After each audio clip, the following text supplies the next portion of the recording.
والعاقبة للمتقين والصلاة والسلام على سيد الأنبياء والمرسلين وعلى آله وأصحابه الطيبين الطاهرين أما بعد فأعوذ بالله من الشيطان الرجيم بسم الله الرحمن الرحيم إن الصلاة تنهى عن الفحشاء صدق الله العظيم غوث اعظم بمنے بے سر و ساما مددے قبلہ دین مددے کعبہ ایمان مددے انتظار کرم کسلے اے خدا جلو خدا بینو خدا دا مددے بکرداب بلا افتاد کشتی مدد کنیا معید الدین چشتی سب مل کر میرے ساتھ میں الصلاة والسلام علیکہ یا رسول اللہ الصلاة والسلام عليك يا نبي الله الصلاة والسلام عليك يا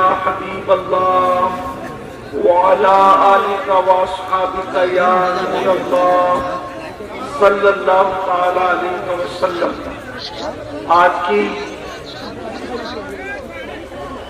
یہ مبارک محفل ایک بہت بڑے مقصد کے لیے منعقد کی گئی ہے.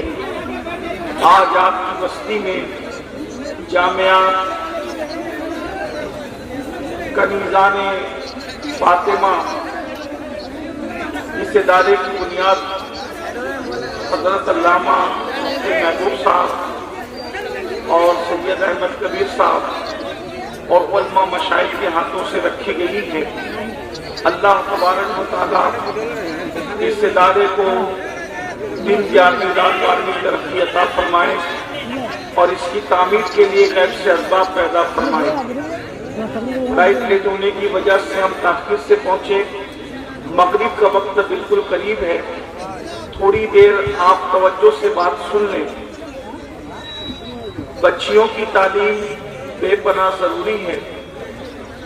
کسی مفکر نے کہا تھا کہ مرد نے پڑھا فرد نے پڑھا اور عورت نے پڑھا پورے معاشرے نے پڑھا. جب مرد پڑھتے ہیں تو دین گھر تک رہتا ہے اور جب عورتیں پڑھ لیتی ہیں تو دین نسلوں میں منتقل ہوتا ہے.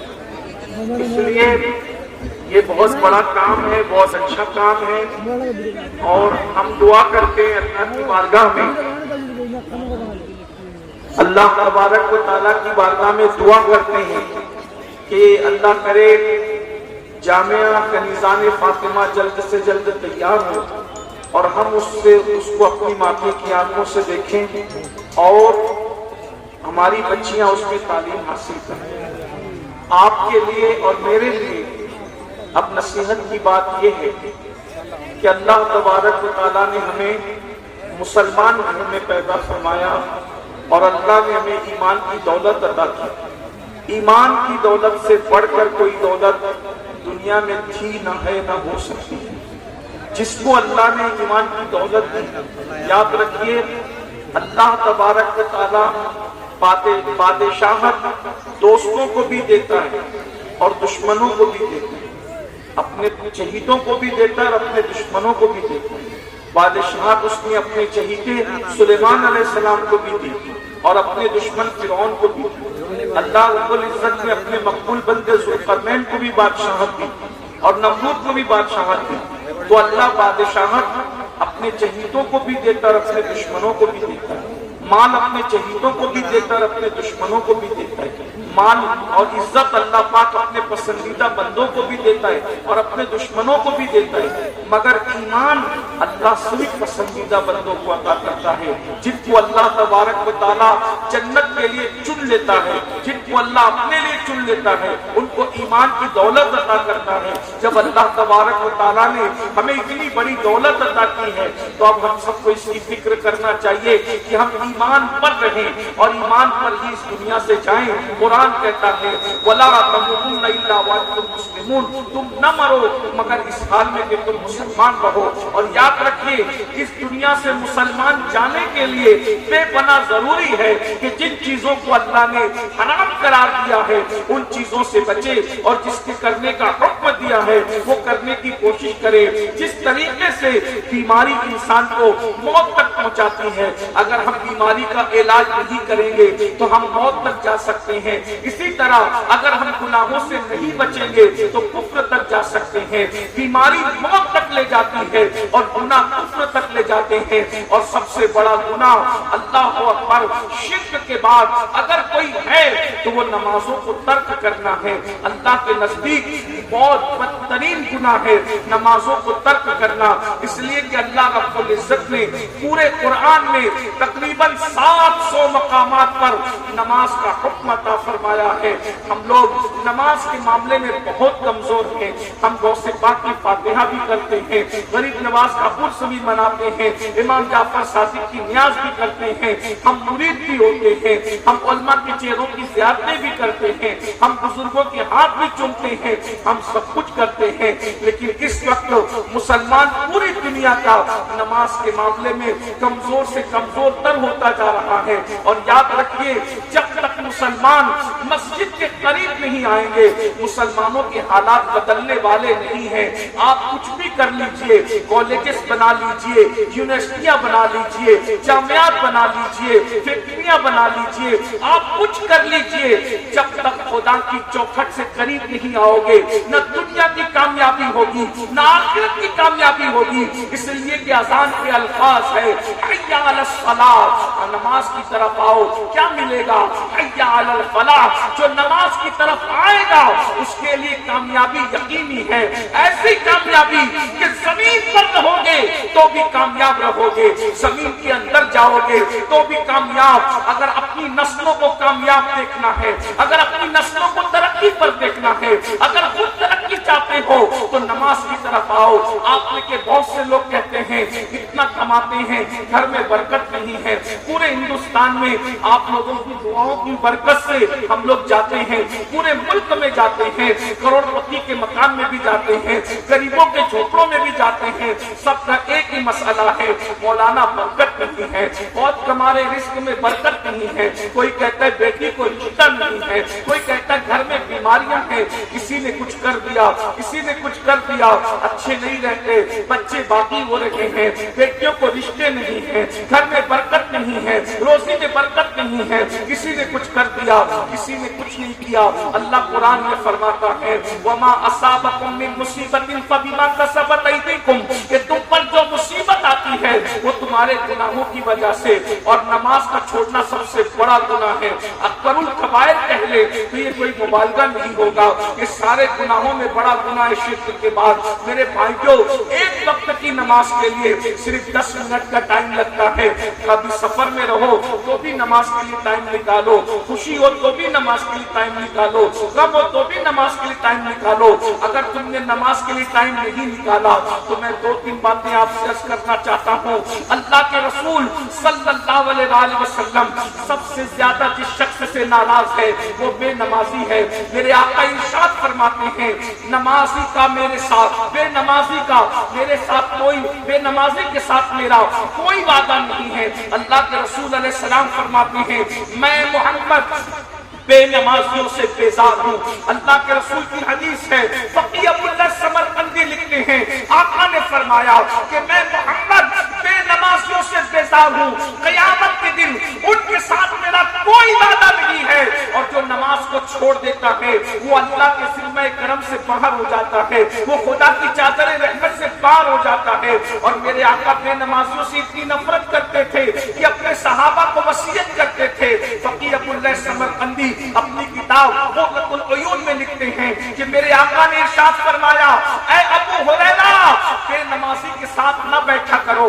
آقا بے نمازی کے ساتھ بیٹھنے سے اپنے صحابہ کو منع کرتے ہیں. فرماتے ابو ہریرہ بے نمازی کے ساتھ نہ بیٹھا کرو کیونکہ بے نمازی جہاں جاتا ہے اس پر اللہ کی لعنت برستی ہے. جو اس کے قریب بیٹھے گا اس پر بھی لعنت برس سکتی ہے. بلکہ میرے آقا نے تو یہاں تک فرمایا اے میرے صحابہ تم دعا کرو کہ اللہ کسی کو بدبخت نہ کرے اور کسی کو محروم نہ کرے، بدبخت نہ کرے، کسی کو محروم نہ کرے۔ ایک بات آپ سے کہوں، اللہ اکبر، جس کو حضور علیہ الصلوۃ والتسلیم کا دامن مل جائے اس سے بڑھ کر نیک بخت کوئی نہیں ہو سکتا، اور جس کو سب محروم کرتے ہیں اس کو رسول اللہ عطا کرتے ہیں۔ اب رسول اللہ کیا فرما رہے ہیں؟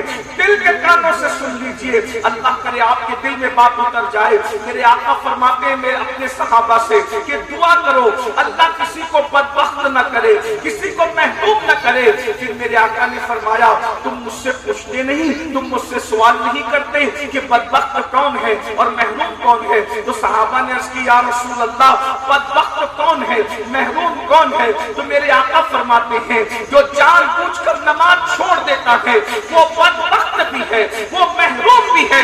اب مجھے بتاؤ جس کو رسول اللہ محروم کر دے اس کو کون عطا کر سکتا ہے، اس کو کون دے سکتا ہے؟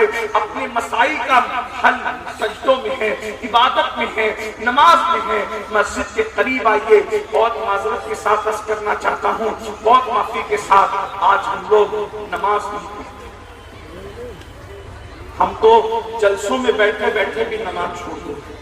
جو قوم جلسوں میں بھی نماز نہ پڑھے تو اس قوم پر پھر ظالم حکمراں مسلط نہیں ہوتے۔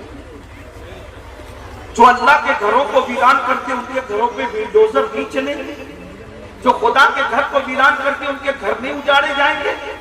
میرے بھائی ہم بہت بڑے بڑے عنوانات پہ تقریریں سننا چاہتے ہیں، اس وقت مجھے ایسا لگتا ہے کہ ہمارا سب سے بڑا عنوان نماز۔ اللہ تعالیٰ نے پورے قرآن میں جس عبادت کا ذکر سب سے زیادہ کیا، آج 95% مسلمان، صرف ہندوستان کی بات نہیں کر رہا، پوری دنیا کے لیے لوگ نماز ہی نہیں۔ اور جب تک مسجد کے قریب نہیں آؤ گے مسئلے کا حل نہیں۔ اگر تم گاڑی میں سفر کر رہے ہو تو مصلی بچھا کر رستے میں نماز پڑھ لو، نہیں رستے میں پڑھ سکتے گاڑی میں بیٹھے بیٹھے وضو ہے ٹھیک، نہیں وضو ہے تیمم دو، تیمم نہیں ہے وہ کہاں فرماتے ہیں اگر نہ وضو ہے نہ تیمم ہے کم سے کم نماز کی شکل بنا لو، یعنی اتنے وقت میں نماز جیسی شکل بنا لو تاکہ قضا کے وبال سے بچ جاؤ۔ کیونکہ جس نے ایک وقت کی نماز جان بوجھ کر چھوڑ دی، اللہ کے رسول علیہ السلام فرماتے ہیں من ترک الصلاۃ متعمدا فقد کفر، کہ جس نے جان بوجھ کے نماز چھوڑ دی وہ کفر کی حد تک پہنچ گیا۔ اللہ کے رسول صلی اللہ علیہ وآلہ وسلم فرماتے ہیں بے نمازی پر 12 مصیبتیں آتی ہیں، 12 مصیبتیں، جن میں سے 3 مصیبتیں اس کی زندگی میں آتی ہیں، 3 مصیبتیں اس کو مرتے وقت آتی ہیں، 3 مصیبتیں اس کو قبر میں آتی ہیں، اور 3 مصیبتیں اس کو میدان محشر میں۔ کچھ بزرگوں نے ایک اور روایت کا اضافہ کیا ہے کہ بے نمازی پر 15 مصیبتیں آتی ہیں۔ اب ذرا اس کو وقت میں جتنی گنجائش ہے اتنا سننا۔ اللہ کے رسول علیہ السلام فرماتے ہیں بہنوں کی بھی توجہ چاہتا ہوں۔ آج کل بیٹیاں سمجھتی ہیں مجھے رشتہ نہیں آتا، میں خوبصورت ہوں، حسین ہوں، پڑھی لکھی ہوں، پھر بھی مجھے رشتہ نہیں آتا۔ ایک بات سچی کہوں، برا یہ بھی مت ماننا، رشتوں میں رکاوٹ کسی کا جادو سحر ہے کہ نہیں ہے، میں کوئی بابا اور عامل نہیں، لیکن قرآن اور حدیث کی خدمت کی برکت سے میں اتنا ضرور جانتا ہوں کہ اگر آپ گناہ کرتے ہو تو گناہ آپ کے رشتوں میں رکاوٹ کرتا ہے، اور اگر آپ تقوی اختیار کرتے ہو تو آپ کے گھر ایسے گھروں کا رشتہ چل کر کے آئے گا جہاں تمہارا گمان بھی نہیں ہوگا۔ مجھے ایک واقعہ یہاں یاد آ رہا ہے، وہ روایت پڑھنے سے پہلے میں اشارہ کرتا ہوں۔ ہم مغرب کی نماز تھوڑا 10 منٹ تاخیر سے پڑھ لیں گے، لیکن سب مل کے پڑھیں گے، کوئی جائے گا نہیں یہاں سے، اور اگر کوئی یہاں سے گیا نماز نہیں پڑھا پھر دوبارہ ہم آپ کی بستی میں نہیں ہوں گے۔ اس لیے کہ ہم تقریر بیچنے والے لوگ نہیں، ہم دین کا سودا لے کر آئے ہیں۔ اگر آپ دین پر عمل کرنے کے لیے جلسے میں آتے ہو، دین پر عمل کرنے کے لیے جلسے میں آتے ہو تو آپ کا ہمارا رشتہ ہے، اور اگر بھیڑ اکٹھا کرنے کے لیے آتے ہو تو آپ کا ہمارا کوئی رشتہ نہیں۔ اگر آپ صرف سن کر کے گھر چلے جانے کے لیے آتے ہو کوئی رشتہ نہیں، اس لیے کہ بھیڑ وہاں دکھائی جاتی ہے جہاں ووٹ لینا ہوتا ہے، نوٹ لینا ہوتا ہے۔ نہ یہاں ووٹ کا مسئلہ ہے نہ نوٹ کا مسئلہ ہے، یہاں تو ایک ہی مسئلہ ہے، جو پیا کو کھائے اختر وہ سہانا رات ہے، جس سے نہ خوش ہے پیا وہ راگنی اچھی ہے۔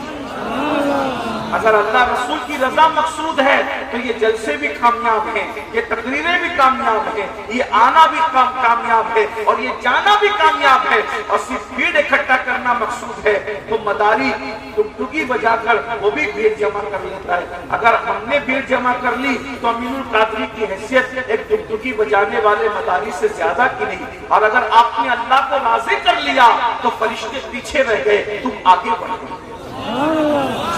جو خدا کو راضی کر لے وہ انسان پاس فرشتوں سے افضل ہو جاتا ہے۔ یہ ہے اللہ کو راضی کرنے کا معاملہ، اور اللہ پاک ارشاد فرماتا ہے واللہ ورسولہ احق ان یرضوہ، اللہ رسول اس بات کے زیادہ حقدار ہیں کہ ان کو راضی کیا جائے، اور فرمایا ورضوان من اللہ اکبر، اللہ کی رضا سب سے بڑی چیز ہے۔ تو میں عرض کر رہا تھا رشتوں کا وظیفہ تقوی اختیار کرنا۔ اللہ تمہیں ایسے گھر سے رشتہ بھیجے گا جہاں تمہارا گمان ہے۔ لڑکوں سے بھی کہتا ہوں، لڑکیوں سے ایک واقعہ مشہور ہے، شاید آپ نے ہمارے مقبروں سے بار بار سنا بھی ہوگا۔